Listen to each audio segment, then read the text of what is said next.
آج 29 شوال ہے، موسم حج قریب آ گیا۔ جن لوگوں کے دل بیت اللہ کی زیارت کے لیے تڑپتے ہیں وہ آج کل بہت اداس ہیں، دعائیں مانگتے ہیں کہ اللہ وہ وقت لائے کہ ہمیں اس کے گھر کے دیدار کے لیے سفر نصیب ہو۔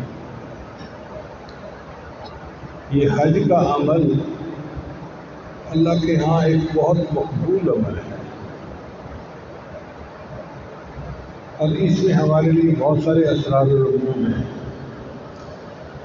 سب سے پہلی بات کہ حج ہمیں اجتماعیت کا درس دیتا ہے۔ نماز بھی اجتماعیت سکھاتی ہے، لیکن نماز کی اجتماعیت علاقائی ہے، اور حج کی اجتماعیت عالمی سطح کی ہے۔ ہم دن میں 5 مرتبہ مسجد میں نماز پڑھتے ہیں،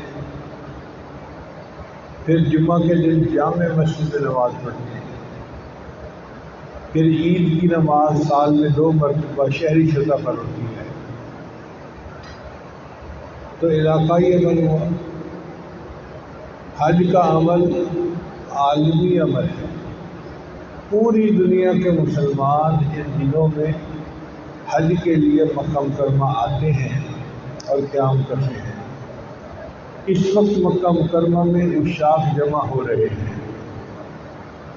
پوری دنیا میں جہاں اللہ کے چاہنے والے ہیں یا اللہ سے محبت کرنے والے ہیں، وہ قدسی نفوس اللہ کے گھر کے دیدار کے لیے وہاں پر حاضر ہو رہے ہیں۔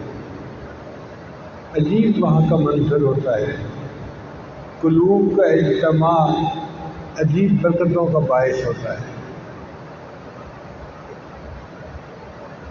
چنانچہ اسلام نے ہمیں ایک رشتہ دیا دین کا، فرمایا انما المؤمنون اخوۃ، مسلمان سارے کے سارے بھائی بھائی ہیں۔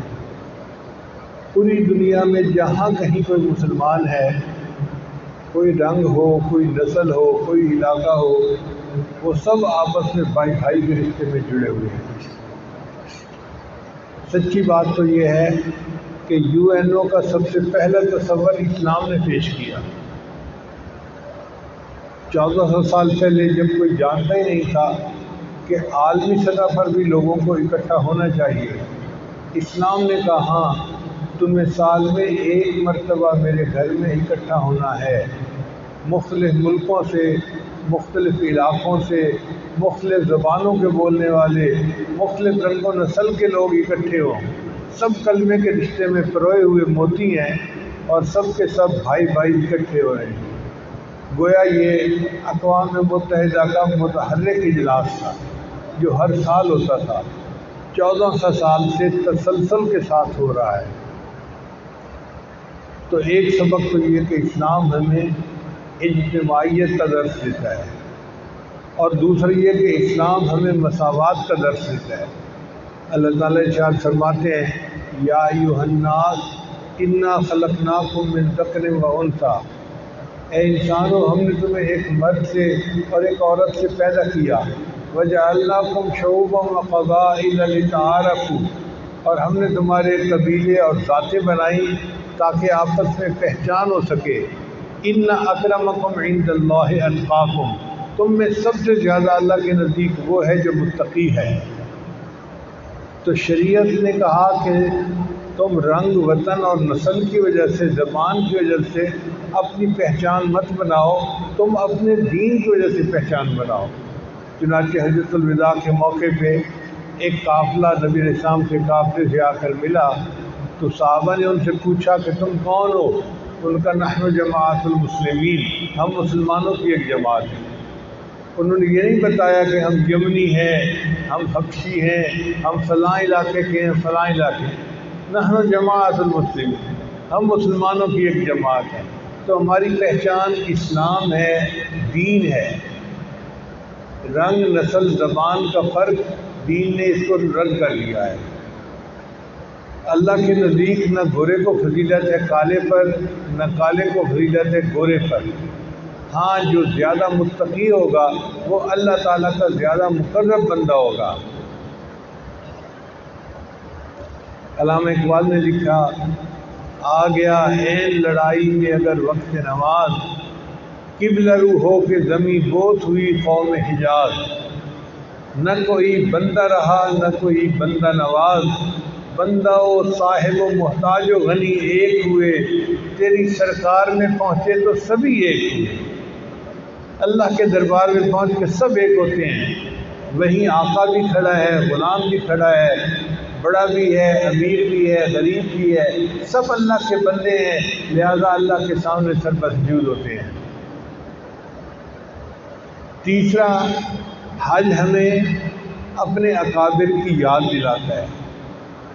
جب ہم حج کے موقع پہ جاتے ہیں تو ہمیں ابراہیم علیہ السلام کی یاد آتی ہے۔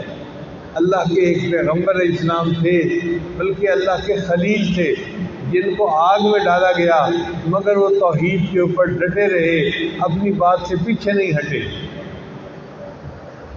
ان کے بیٹے تھے اسماعیل علیہ السلام۔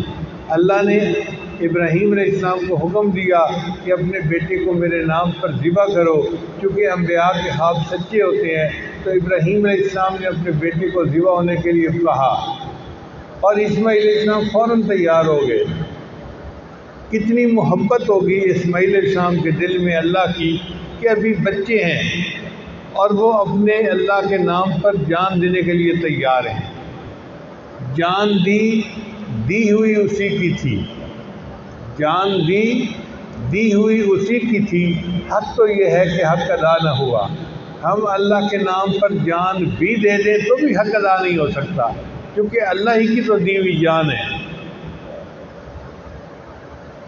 پھر ہمیں بی بی ہاجرہ کی یاد آتی ہے، کس طرح اسماعیل علیہ السلام کی خاطر انہوں نے صفا اور مروہ کے درمیان چکر لگائے۔ جب صحیح کرتے ہیں تو بی بی ہاجرہ کی یاد آتی ہے۔ پھر جب منا میں ہم شیطان کو کنکریاں مارتے ہیں تو ہمیں یاد آتی ہے کہ کس طرح شیطان نے ان مقدس حضرات کو اپنے مشن سے ہٹانے کی کوشش کی تھی، مگر وہ جمے رہے اور شیطان کو ذلیل و خوار ہونا پڑا۔ آج اس شیطان کی جگہ پر ستون بنائے گئے ہیں اور حاجی اس کو کنکریاں مار کر اللہ کے سامنے شیطان سے برات کا اظہار کرتے ہیں۔ اور یہ شیطان کو کنکریاں مارنا اللہ کو اتنا پسندیدہ ہے کہ حدیث پاک میں آتا ہے، ہر کنکری کے بدلے اللہ تعالیٰ اتنا بڑا گناہ معاف کرتے ہیں، اگر وہ گناہ معاف نہ ہوتا تو بندے کے لیے جہنم میں جانے کا سبب بنتا۔ اتنا بڑا گناہ ہر کنکری مارنے پر معاف ہوتا ہے۔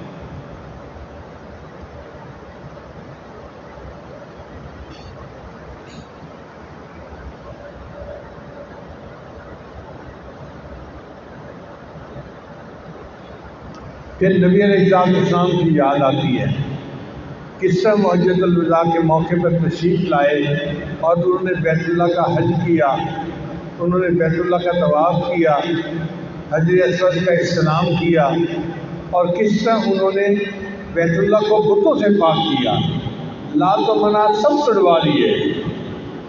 بلال جانوں کو حکم دیا کہ آپ بیت اللہ کی چھت پر چڑھیں اور بیت اللہ کی چھت پر جو بت پڑے ہیں وہ بھی توڑ دیں۔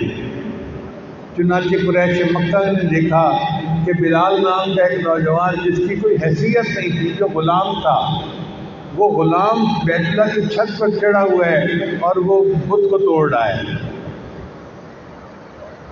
کسی نے بلال جان سے پوچھا کہ آپ کو یہ مقام کیسے ملا؟ تو انہوں نے جواب دیا، خس خس جنہ قدر نہ میرا تے میرے مالک نو وڈیائیاں، خس خس جنہ قدر نہ میرا تے میرے صاحب نو وڈیائیاں، میں گلیاں دا روڑا کوڑا محل چڑھایا سائیاں۔ میں تو گلیوں کا روڑا کوڑا تھا، مجھے میرے آقا نے محل پر چڑھا دیا اور مجھ سے یہ کام لے لیا۔ تو ہمیں پتہ چلتا ہے کہ کس طرح حاجی کو اپنا دل اللہ کے شریکوں سے پاک کرنا چاہیے۔ چنانچہ حاجی طواف کرتے ہوئے یہی پڑھتا ہے ترکت اللات والعزیٰ جمیعا کذالک یفعل الرجل البصیر۔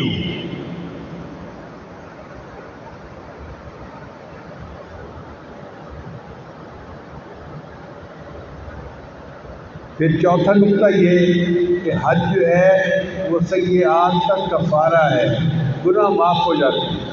نبی اسلام نے ارشاد فرمایا کہ جس بندے نے حج مبرور کیا، حج مقبول کیا، رجع کیوم ولدت امہ، وہ اس طرح واپس اپنے گھر لوٹتا ہے جس طرح اس دن پاک تھا جب اس کی ماں نے اس کو جنم دیا تھا۔ یعنی پیدائش کے دن جس طرح بچہ گناہوں سے پاک ہوتا ہے، حاجی اس طرح گناہوں سے پاک ہو کے واپس لوٹتا ہے۔ اللہ کی شان دیکھیں، چند عمل ایسے ہیں جو ساری زندگی کے گناہوں کو معاف کروا دیتے ہیں۔ ایک ہے کلمہ پڑھنا، جس نے کلمہ پڑھ لیا اس کے پچھلے سارے گناہ معاف ہو گئے۔ الاسلام یہدم ما کان قبلہ۔ پھر دوسرا حج جس نے کیا اس کے بھی پچھلے سارے گناہ معاف ہو گئے۔ پھر تیسرا جو اللہ اور اس کے رسول صلی اللہ علیہ وسلم کے لیے ہجرت کرتا ہے، الہجرت تہدم ما کان قبلہ، ہجرت بھی اپنے سے پہلے کے تمام گناہوں کو معاف کروا دیتی ہے۔ تو حج سیئات کا کفارہ ہے۔ پھر حج قبولیت دعا کا سبب ہے۔ حرم شریف میں 12 مقامات ایسے ہیں جہاں پر نبی علیہ السلام نے ارشاد فرمایا کہ بندے کی دعا قبول ہوتی ہے۔ اب آپ غور کریں کہ سید الانبیاء اللہ کے محبوب صلی اللہ علیہ وسلم جب بتائیں اس جگہ پر دعا قبول ہوتی ہے تو پھر حاجی کی کتنی خوش نصیبی ہے۔ رحمت کا ہے دروازہ کھلا مانگ ارے مانگ، دیتا ہے کرم ان کا صدا مانگ ارے مانگ۔ مایوس نہ ہو یہ میرے اللہ کا در ہے کس لیے خاموش کھڑا مانگ ارے مانگ۔ بھر جائے گا کشکول مرادوں سے تیرا بھی، بن کر میرے اللہ کا گدا مانگ ارے مانگ۔ محروم رہے گا نہ کوئی ان کے کرم سے، ہے جوش میں دریائے عطا مانگ ارے مانگ۔ اللہ سے اللہ کو مانگوں گا نیازی، ہو جائے اشارہ کہ دعا مانگ ارے مانگ۔ تو بندہ وہاں دعا مانگتا ہے اور اللہ کی طرف سے قبولیت ہو جاتی ہے۔ پھر پانچواں نقطہ یہ کہ حج جو ہے وہ ذریعہ تذکیر ہے۔ ذریعہ تذکیر کا کیا مطلب کہ بیت اللہ کو دیکھ کے ہمیں اللہ یاد آتے ہیں، جیسے مکان کو دیکھ کے مکین یاد آتا ہے، ہم اللہ کے گھر کو دیکھتے ہیں ہمیں اللہ یاد آتا ہے۔ ہم اللہ کو تو نہیں دیکھ سکتے، اللہ کے گھر کو تو دیکھ سکتے ہیں نا۔ اور یہ دستور ہے کہ جب کوئی محبوب کو نہ دیکھ سکے تو محبوب کی متعلقہ چیزوں کو دیکھ کے وہ دل کو تسلی دیتا ہے۔ بیٹا فوت ہو جاتا ہے نا تو ماں اس کے کمرے میں جا کے سکون محسوس کرتی ہے، اس کی چیزوں کو دیکھ کے سکون محسوس کرتی ہے۔ میرا بیٹا یہ کپڑے پہنتا تھا، یہ چپل پہنتا تھا، یہ کام ایسے کرتا تھا، یہ کام ایسے کرتا۔ اسی طرح جب مومن اللہ کے گھر کو جا کے دیکھتا ہے تو اسے اللہ یاد آتا ہے کہ میرا اللہ کتنا کریم ہے، میرا اللہ کتنا عظیم ہے، اس کی کیا شان کبریائی ہے اور اس کی کیا شان دل ربائی ہے۔ علامہ اقبال نے کچھ اشعار جاوید نامہ میں لکھے ہیں تو یہ اشعار قرۃ العین طاہرہ کے۔ تجھ سے اگر ہو گفتگو چہرہ بچہرہ روبرو، کیا محبت الہی میں اشعار کہے ہیں۔ تجھ سے اگر ہو گفتگو چہرہ بچہرہ روبرو، میں حال دل بیاں کروں نکتہ بہ نکتہ منہ بہ منہ، تیرے فراق میں رواں آنکھوں کی راہ خون دل۔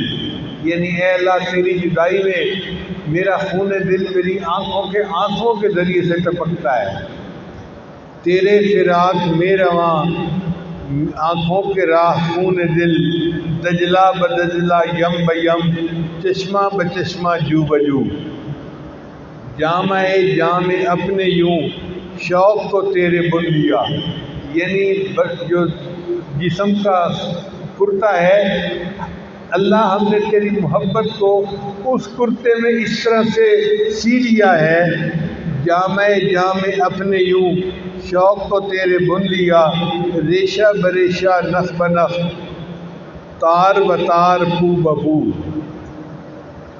پایا نہ کچھ تیرے سوا دل پہ بہت جو کی نگاہ۔ کیا بات، اے اللہ ہم نے اپنے دل کو بہت دیکھا اور بار بار دیکھا، تیرے سوا ہم نے کسی اور کو نہیں دیکھا۔ اللہ ایسا دل ہمیں بھی عطا فرمائے۔ پایا نہ کچھ تیرے سوا دل پہ بہت جو کی نگاہ، صفحہ بصفحہ تہ بتہ پردہ بپردہ تو بتو، پھرتے ہیں صورت فقیر ہم تیری دید کے لیے، حاجی اللہ کے دیدار کے لیے پھرتے فقیر بن کے، وہاں بکھرے بال ہوتے ہیں، احرام پہنا ہوا ہوتا ہے اور خوشبو لگا نہیں سکتا، سلے کپڑے پہن نہیں سکتا، کبھی صفا کبھی بنا جاتا ہے، وہاں سے عرفات جاتا ہے، واپسی مزدلفہ ٹھہرتا ہے، پھر واپس آتا ہے، طواف زیارت کرتا ہے، پھرتے ہیں صورت فقیر ہم تیری دید کے لیے، خانہ بکانہ در بدر کوچہ و کوچہ کو بکو۔ تو واقعی اللہ تعالیٰ کے دیدار کے لیے حاجی کو یہ سعادت نصیب ہوتی ہے، وہ یہ سفر کرتا ہے۔ پھر یہ جو حج ہے یہ بندے کے لیے ذریعہ تطہیر ہے۔ تطہیر کہتے ہیں پاک کرنے کو، کہ حج بندے کو گناہوں سے پاک کر دیتا ہے، دل کو صاف کر دیتا ہے۔ آپ نے دیکھا ہوگا آج کل کپڑے دھونے کے لیے واشنگ مشین لگی ہوتی ہے، کپڑا واشنگ مشین میں ڈالتے ہیں، وہ اس کو چند چکر دیتی ہے اور میل جدا کر کے صاف کپڑا باہر نکال دیتی ہے۔ یہ بیت اللہ شریف کا جو طواف ہے نا، یہ دلوں کی واشنگ مشین ہے۔ اللہ تعالیٰ حاجی کو بلاتے ہیں، وہ 7 چکر طواف کے لگاتا ہے اور اللہ تعالیٰ دل کی میل اس سے ہٹا کے اس کے دل کو پاک کر کے وہاں سے نکال دیتے ہیں۔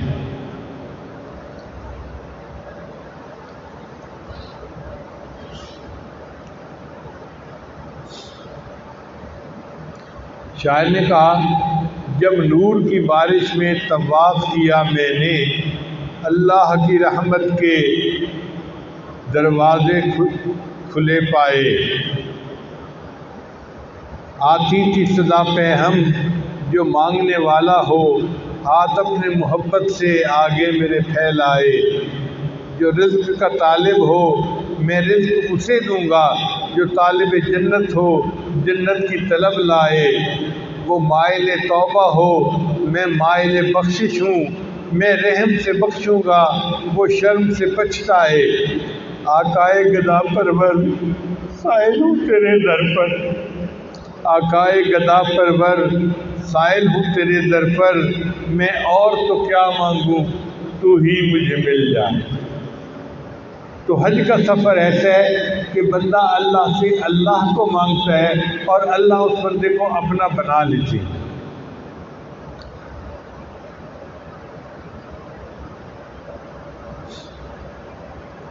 پھر 7واں اور آخری نقطہ کہ حج جو ہے یہ ذریعہ وصل حبیب ہے،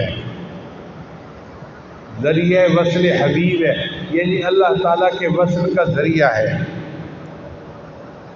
اس لیے حج میں ایک عمل ہے، اس کو کہتے ہیں طواف زیارت۔ طواف زیارت کا مطلب یہی ہے کہ بندہ طواف کرتا ہے اور اس کو باطن کی آنکھ سے اللہ تعالیٰ کا دیدار نصیب ہوتا ہے۔ آنکھ والا تیرے جو بن کا تماشا دیکھے، دیدہ کور کو کیا آئے نظر کیا دیکھے۔ ہم اندھے ہیں، ہمیں کیا پتہ چلے، لیکن جن کو اللہ نے باطن کی آنکھ دی ہے وہ ان انوار اور تجلیات کو دیکھتے ہیں۔ چنانچہ حسن بصری رحمۃ اللہ فرماتے ہیں کہ میں طواف کر رہا تھا، میں نے ایک جوان لڑکی کو دیکھا کہ وہ طواف میں اونچے اونچے اشعار پڑھ رہی تھی محبت بھرے، تو مجھے ذرا برا لگا کہ جوان لڑکی ایسے اشعار کیوں پڑھے، تو میں نے اسے ٹوکا کہ اونچی آواز سے اشعار مت پڑھو۔ اس نے مجھے دیکھ کر پہچان لیا، کہنے لگی حسن بصری یہ بتاؤ تم گھر کا طواف کر رہے ہو یا کس چیز کا؟ کہنے لگے کہ میں نے کہا ہاں میں گھر کا طواف کر رہا ہوں۔ جب میں نے کہا کہ میں گھر کا طواف کر رہا ہوں تو وہ مسکرائی اور کہنے لگی جن کے پتھر دل ہوتے ہیں وہ پتھر کے گھر کا طواف کرتے ہیں، اور جن کے دل زندہ ہوتے ہیں وہ ان گھر پر جو تجلیات آتی ہیں ان کا طواف کر رہے ہوتے ہیں۔ تو سچ بات یہ ہے کہ طواف زیارت میں قالب سے بیت اللہ کا طواف کرے اور قلب سے رب بیت اللہ کا طواف کرے، ان کی تجلیات کا طواف کرے۔ دیکھیے اللہ تعالیٰ کا کرم ہے جو اسے اپنے گھر بلایا۔ دستور یہ ہے کہ گھر اس کو بلاتے ہیں جس کو اپنا سمجھتے ہیں، ورنہ تو گھر آنے سے منع کر دیا جاتا ہے۔ ہم نے اپنی آنکھوں سے دیکھا ہے، بھائی بھائی کو گھر آنے سے منع کر دیتا ہے، بہن بھائی کو گھر آنے سے منع کر دیتی ہے، دوست دوست کو گھر آنے سے منع کر دیتے ہیں۔ گھر اسی کو بلاتے ہیں جس کو اپنا سمجھتے ہیں۔ جب اللہ نے حاجی کو اپنے گھر بنا لیا، اس کا مطلب یہ کہ اللہ تعالیٰ اسے اپنا سمجھتے ہیں، تبھی تو اپنے گھر میں آنے کی توفیق عطا فرما دی۔ یہ اللہ تعالیٰ کی طرف سے کشش ہوتی ہے، اس کو جذب کہتے ہیں۔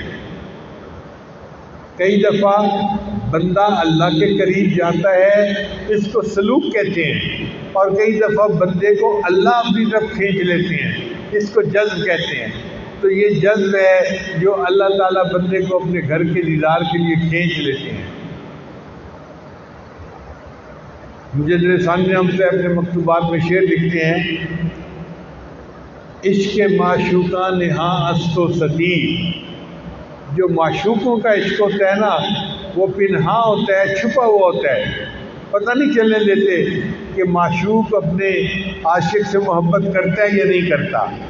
عشق معشوقاں نہاں است و ستیر، عشق عاشق بعد و صد طبل و نفیر، اور عاشق کا جو عشق ہوتا ہے وہ 200 ڈھول نغارے بنانے کے برابر ہوتا ہے۔ عاشق روتا ہے، دھوتا ہے، آہیں بھرتا ہے، ساری دنیا کو پتہ چل جاتا ہے یہ کسی کے عشق میں گرفتار ہے۔ تو معشوقوں کے عشق کا پتہ نہیں چلتا، عاشق کے عشق کا پتہ چل جاتا ہے۔ عشق معشوقاں نہاں است و ستیر، عشق عاشق بعد و صد طبل و نفیر، عشق عاشقاں بدن لاغر کند، جو عاشقوں کا عشق ہوتا ہے وہ بدن کو لاغر کر دیتا ہے۔ عاشق بیچارہ نہ کھاتا ہے، نہ پیتا ہے، نہ سوتا ہے، لہذا کمزور ہوتا جاتا ہے، ہڈیوں کا ڈھانچہ بن جاتا ہے۔ عشق عاشقان بدن لاغر کند، عشق معشوقاں بدن فربا کند، اور جو معشوقوں کا عشق ہوتا ہے وہ عاشق کو موٹا کر دیتا ہے۔ جب اللہ بندے سے محبت کرتے ہیں تو پھر بندہ کمزور نہیں ہوتا، بلکہ بندے کی صحت بہتر ہو جاتی ہے، کیونکہ اس کے دل میں محبت ہوتی ہے اللہ کی، اور اس کو پتہ ہوتا ہے کہ اللہ کی میرے اوپر عنایت کی نظر ہے۔ اللہ کرے کہ یہ عنایت کی نظر ہمارے اوپر بھی آ جائے۔ اے اللہ ہم کمزور ہیں، ہم میں سے کوئی ایسا نہیں کہ بیٹا لقمہ مانگے اور ہم اس کے منہ میں پتھر ڈالیں۔ ایسا ہو سکتا ہے کہ بیٹا باپ سے روٹی کا لقمہ مانگے اور باپ اس کے منہ میں پتھر کا ٹکڑا ڈال دے؟ ایسا نہیں ہو سکتا کہ بیٹا مچھلی مانگے اور باپ اس کو سانپ دکھا دے، یہ کبھی نہیں ہوتا۔ ہم برے ہیں، ہم کمزور ہیں، اس کے باوجود ہم اپنے بچوں کے ساتھ اتنا اچھائی کا معاملہ کرتے ہیں۔ اے اللہ ہم تو ہیں ہی اچھے اور ہم آپ کے بندے ہیں، آپ ہمارے ساتھ بھی اچھائی کا معاملہ کر لیجئے۔ اے اللہ ہاتھ پکڑ لیجئے، اپنی طرف کھینچ لیجئے۔ ہمارے اندر ہمت نہیں کہ ہم آپ تک پہنچیں، لیکن آپ اگر چاہیں تو ہمیں اپنی طرف بلا سکتے ہیں۔ آپ کے لیے تو کوئی مشکل نہیں ہے۔ ہم آپ کی یاد میں زندگی گزار رہے ہیں، سر طور ہو سر حشر ہو ہمیں انتظار قبول ہے۔ سر طور ہو سر حشر ہو ہمیں انتظار قبول ہے، وہ کبھی ملے وہ کہیں ملے، وہ کبھی صحیح وہ کہیں صحیح۔ اب کرونا کی وجہ سے کسی بندے کو یقین نہیں کہ وہ حج پہ جا سکے گا یا نہیں، کبھی فلائٹوں کی پابندیاں، کبھی آنے جانے کی پابندیاں، مگر دعائیں تو مانگ سکتے ہیں، تو دعائیں تو ہم مانگ رہے ہیں، آگے توفیق اللہ کی طرف سے ہے۔ شاعر نے کہا تیرا در تو ہم کو نہ مل سکا، تیری راہ گزر کی زمیں سے ہی۔ جو حج پہ نہیں جا سکے یہ اس کی کیفیت ہے۔ تیرا در تو ہم کو نہ مل سکا، تیری راہ گزر کی زمیں سے ہی، ہمیں سجدہ کرنے سے کام ہے، جو وہاں نہیں تو یہی نہیں۔ اللہ ہم نے تو سجدے کرنے ہیں، اگر وہاں نہیں توفیق ملی تو ہم اسی محبت کے ساتھ یہاں سجدے کر رہے ہیں، اس لیے کہ ہم آپ کے چاہنے والے ہیں۔ سر طور ہو سر حشر ہو ہمیں انتظار قبول ہے، وہ کبھی ملے وہ کہیں ملے، وہ کبھی صحیح وہ کہیں صحیح۔ تیرا در تو ہم کو نہ مل سکا، تیری راہ گزر کی زمیں سے ہی، ہمیں سجدہ کرنے سے کام ہے، جو وہاں نہیں تو یہیں صحیح۔ لہذا ہم اتنی بات کرتے ہیں کہ اے اللہ اگر ہمیں آپ سے دوستی کرنی نہیں آتی تو آپ کو تو دوستی کرنی آتی ہے نا، آپ ہم سے دوستی فرما لیجئے، آپ ہمارے ہاتھ پکڑ لیجئے، کھینچ لیجئے ہمیں اپنے ساتھ۔ ہم نفس و شیطان کی بندگی نہیں کرنا چاہتے، ہم آپ کی بندگی والی زندگی گزارنا چاہتے ہیں، اور اس گند سے اس دلدل سے آپ ہی ہمیں نجات دلوا سکتے ہیں۔ اے اللہ ہم پر رحمت کی نظر فرما اور ہمیں معصیت سے خالی زندگی نصیب فرما۔ وآخر دعوانا ان الحمد للہ رب العالمین۔ توبہ کے کلمات پڑھائے جائیں گے، جو کلمات سچے دل کے ساتھ پیچھے پیچھے پڑھتے جائیں گے۔ پڑھیے بسم اللہ الرحمن الرحیم، لا الہ الا اللہ محمد الرسول اللہ، آمنت باللہ وملائکتہ وکتبہ ورسلہ والیوم الآخر والقدر خیرہ وشرہ من اللہ تعالی والبعث بعد الموت۔ آمنت باللہ کما ہوا باسمائہ وصفاتہ وقبلت جمیع احکامہ اقرار باللسان وتصدیق بالقلب۔ اشہد ان لا الہ الا اللہ واشہد ان محمدا عبدہ ورسولہ۔ استغفر اللہ ربی من کل ذنب واتوب الیہ برحمتک یا ارحم الراحمین۔ ان کلمات کو پڑھنے سے ہم تو غائب ہو چکے ہیں، چند معمولات ہیں جن کو باقاعدگی سے کریں گے تو اللہ تعالیٰ دل کو منور کریں گے۔ پہلا عمل ہے 100 مرتبہ استغفار صبح شام پڑھنا، دوسرا ہے 100 مرتبہ درود شریف صبح شام پڑھنا، تیسرا ہے قرآن مجید کی تلاوت روزانہ کرنا، چوتھا ہے چلتے پھرتے ہر وقت دل میں اللہ کو یاد کرنا، اور پانچواں ہے 10-15 منٹ صبح 10-15 منٹ شام مراقبہ کرنا۔ مراقبے کا طریقہ بہت آسان ہے، اور مراقبہ کرنے سے دل میں اللہ کی محبت پیدا ہوگی، آپ اس کی حرارت کو خود محسوس کریں گے۔ دعا ہے اللہ تعالیٰ سب کو اپنے مقبول بندوں میں شامل فرمائے۔ وآخر دعوانا ان الحمد للہ رب العالمین۔ سنتے